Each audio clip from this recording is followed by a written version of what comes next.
Hey, what's up? Welcome back to True Crime Unraveled. I'm your host, Robert. Now, I was on the Idaho docket site earlier, a document site, and I noticed something very interesting. There is a document to amend the no contact order, and it's on the behalf of one of the victim's fathers. He'd like to add his wife and his stepdaughter, and that kind of made me think, guys, on exactly which victim's family it is. Could it be the Mogans? Because didn't Corey Hatrock have a daughter? Or could it be the Laramie's? Because Maddie did have a stepsister, and I believe that was through her mom's new husband. But this just raises the question for me exactly which victim's father it is. And that got me thinking about either the Mogans or the Laramie's. I don't know which one, but it states it here: the victim's father's wife and daughter.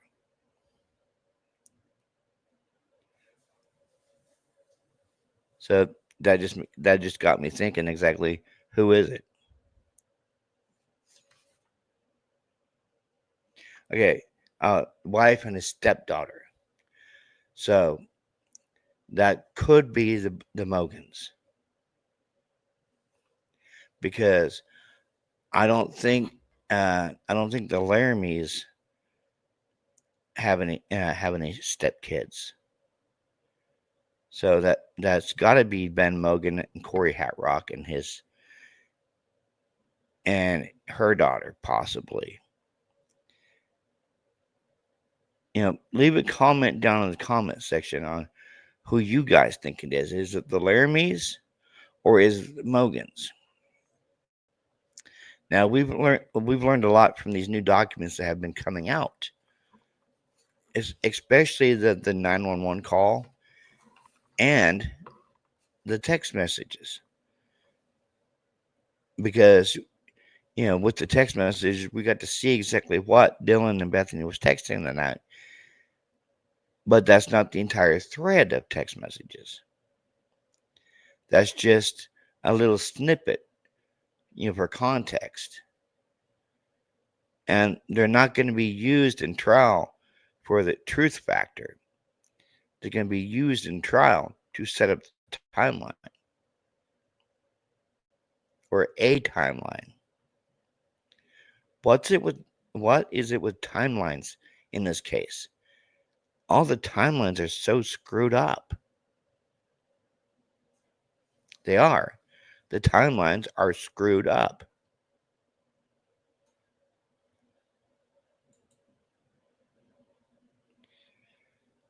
Yeah, as soon as I saw that, I'm like, okay, oh goody, another timeline. That's what I thought. Oh goody, another timeline. But there is one thing that Anne has introduced, and it's the terms using psychopath and sociopath. She does not want those terms used by the state or any of the witnesses because she feels that it's very demeaning towards Brian. And yeah, it is kind of demeaning, guys. It is because he hasn't been convicted of anything yet. He hasn't. He's innocent until proven guilty. Now, in the state's eyes, he's guilty until proven innocent. But in Ann Taylor's eyes, he's 100% innocent. And I tend to agree with Ann sometimes that he is innocent. And just the way this investigation was done, guys, this wasn't a legitimate investigation. I mean, look at the holes in everything. Look in the holes in that probable crap affidavit. Look at the holes in Dylan's recollection because she stated she was drunk and didn't know if it was real or a dream. And she's actually admitted she's had lucid dreams about being kidnapped and everything else. Seriously? You have dreams about being kidnapped. That's just weird. And oh, hey, don't forget all the eyes with the bushy eyebrows that she drew and put all over her room on corkboards. That'd be one creepy room to fall asleep in. Maybe it's her version of inside looking. But we've heard all this stuff about how Dylan and Bethany are credible witnesses and everything else. Dylan is not credible.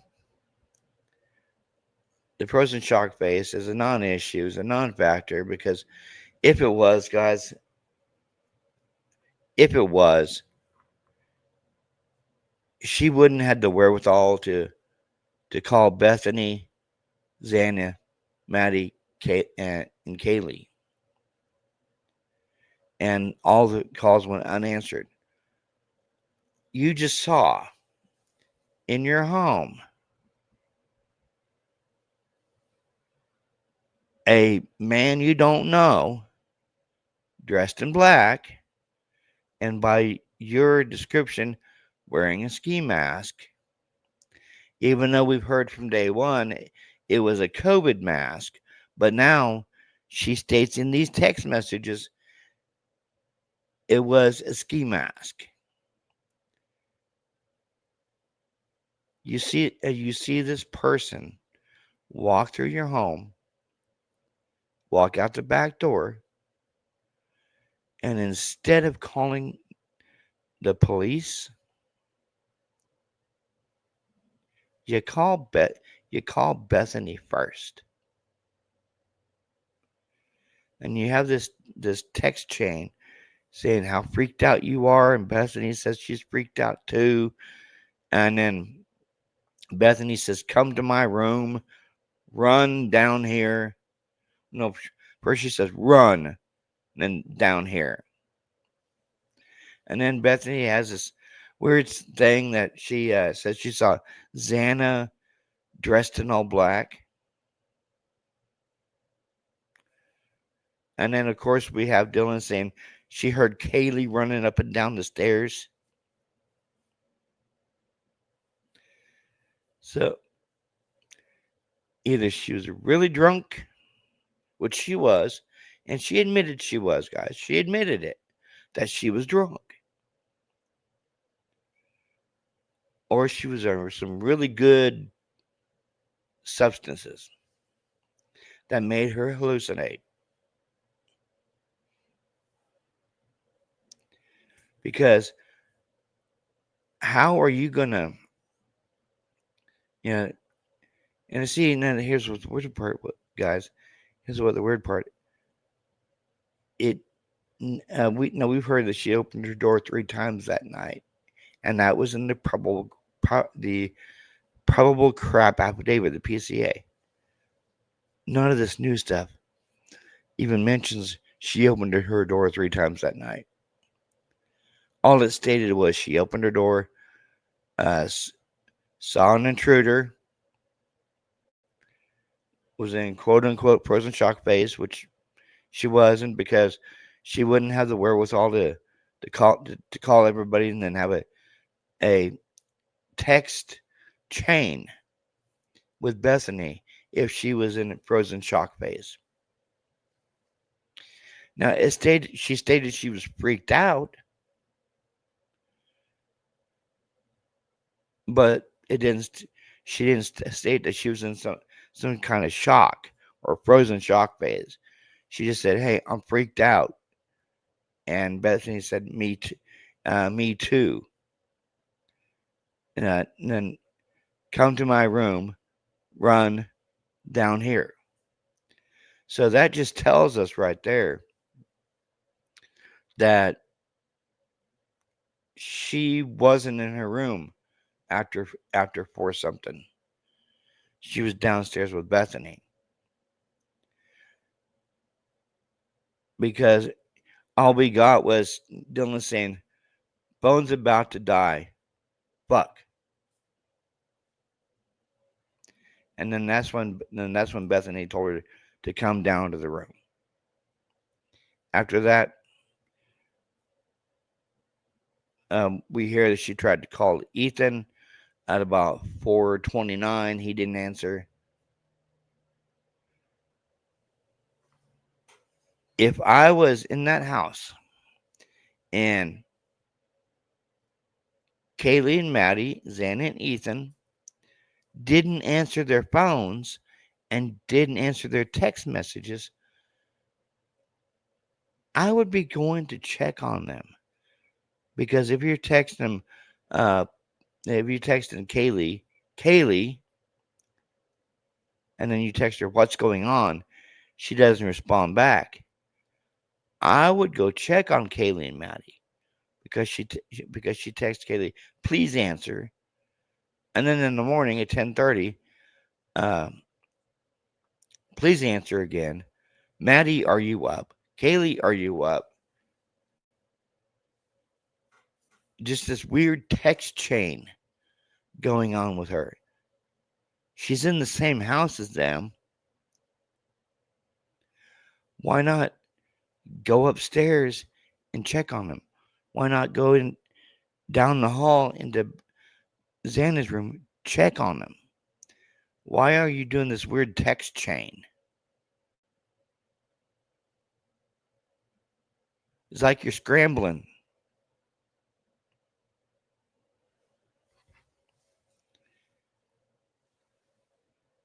Like I stated last night, could the text be, I don't know, setting up a partial alibi, maybe? Now, I'm not saying that Bethany or Dylan did anything, but it's just the way these texts had been coming off. It almost like they were trying to set up an alibi. Dylan more than Bethany, because you supposedly locked eyes with the killer, and he didn't try to kill you.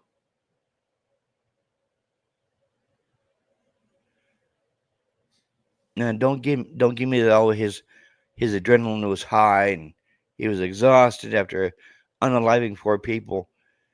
Here's the funny thing about adrenaline. Adrenaline keeps you going. So if he really wanted to, he could have took out Dylan, but he didn't. Maybe he went in there to with a goal to have 1 or 2 survivors. And that's weird to say, but a lot of serial killers have done that. Uh, look at Ted Bundy down there in Florida at that sorority house. He snuck in, killed the girls that he wanted to kill,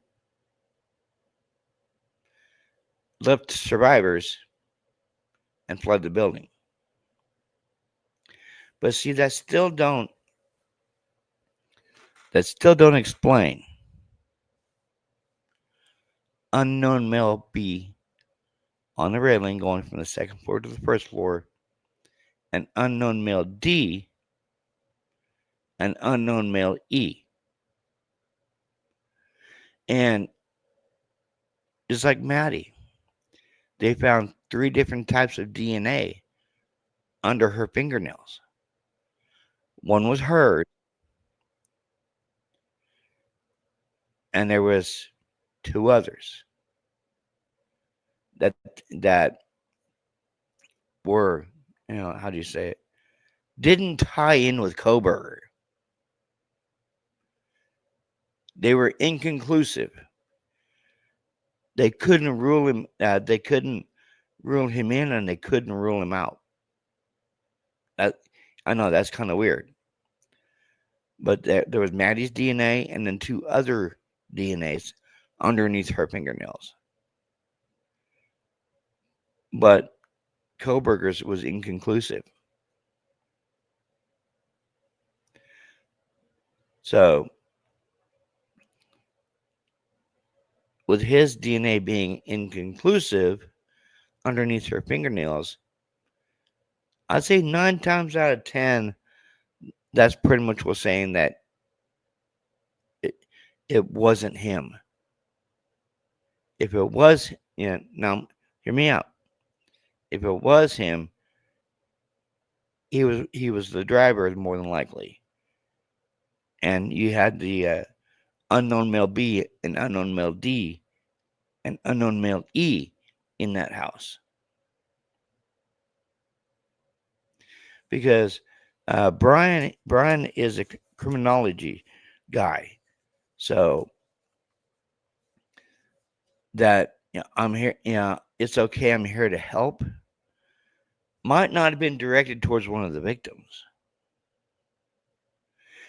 It might have been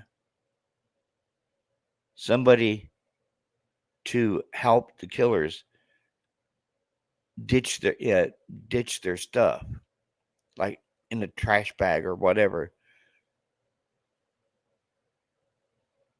But yeah, that it's okay. I'm going to help you.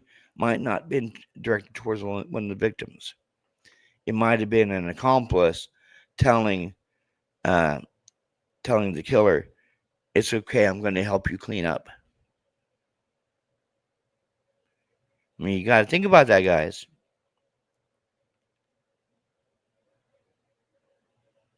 This case is getting nuts, and I'm going to dig to the bottom of it thanks to the handy dandy documents I've been printing off. You guys have a good Saturday. This is True Crime Unraveled. I'm out, guys. Peace. Oh, and while you're here, go ahead and hit that like button, hit the subscribe button, and make sure you click that bell notification for my new content coming out. And make sure you click all so you don't miss any of my new content. Peace. Like you, be strong to hold the powers of the sun.